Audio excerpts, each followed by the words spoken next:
Voices of Hope and Resistance Sunday night. While here in Washington, D.C., just before heading to the Peace Ball, I ran into Reverend Ben Chavis, member of the Wilmington Ten, former assistant to Dr. Martin Luther King Jr., former executive director of the NAACP. When we last spoke to Ben Chavis on Democracy Now!, it was in December when he and others were making a last-ditch push for the North Carolina Governor, Bev Perdue, to pardon him and 9 other civil rights activists known as the Wilmington Ten. It was 1971. The city of Wilmington was in the midst of a civil rights struggle. After a white-owned grocery store in a black neighborhood was firebombed, police officers and firefighters arrived to extinguish the flames, but came under gunfire. An African-American teen was killed by police that night. A white man was shot and killed the next day. The National Guard moved in. 9 black men and 1 white woman were rounded up, hustled off to jail for their alleged involvement. The young defendants, the majority just high school age, were collectively sentenced to a total of more than 280 years in prison. Reverend Ben Chavis served more than 5 years in prison. Well, shortly after Reverend Chavis appeared on Democracy Now! Last month, North Carolina Governor Perdue issued pardons of innocence for the Wilmington Ten. The move came after newly surfaced documents revealed the prosecutor in the case made racially biased notes next to potential jurors, writing comments like KKK good and Uncle Tom type.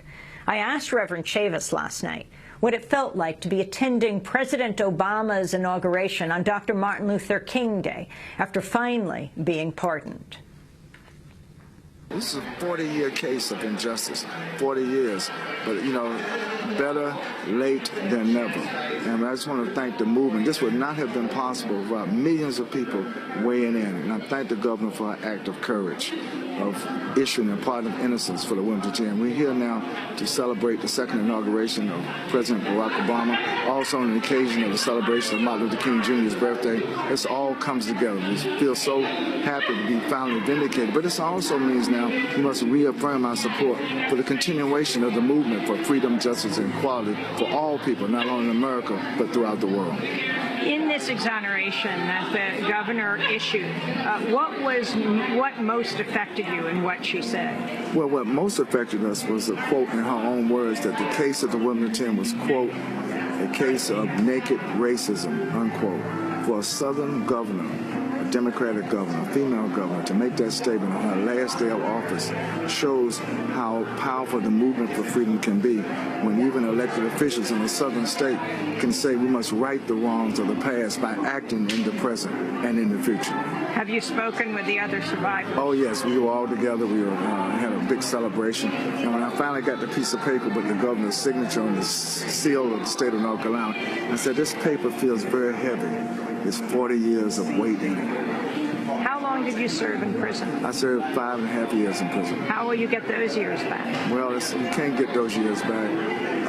But I'm going to use what time I spent in prison just to rededicate ourselves.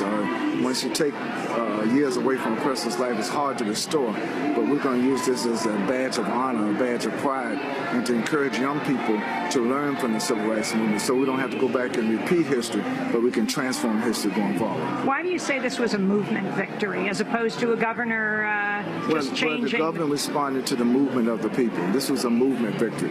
Keep in mind, we went to prison because of the movement, and the movement also set us free. That's the issue. Reverend Ben Chavis was member of the Wilmington Ten, and he was former assistant to Dr. Martin Luther King Jr. and former executive director of the NAACP. We were speaking just before I headed off to cover the Peace Ball here in Washington, D.C. He was headed off to a hip-hop ball. Thanks so much for watching this report from Democracy Now!, your daily independent global news hour. We don't accept advertising or corporate funding, but rather rely on donations from viewers like you. Please make your contribution by visiting democracynow.org. We need your support today to keep bringing you this hard-hitting, in-depth reporting.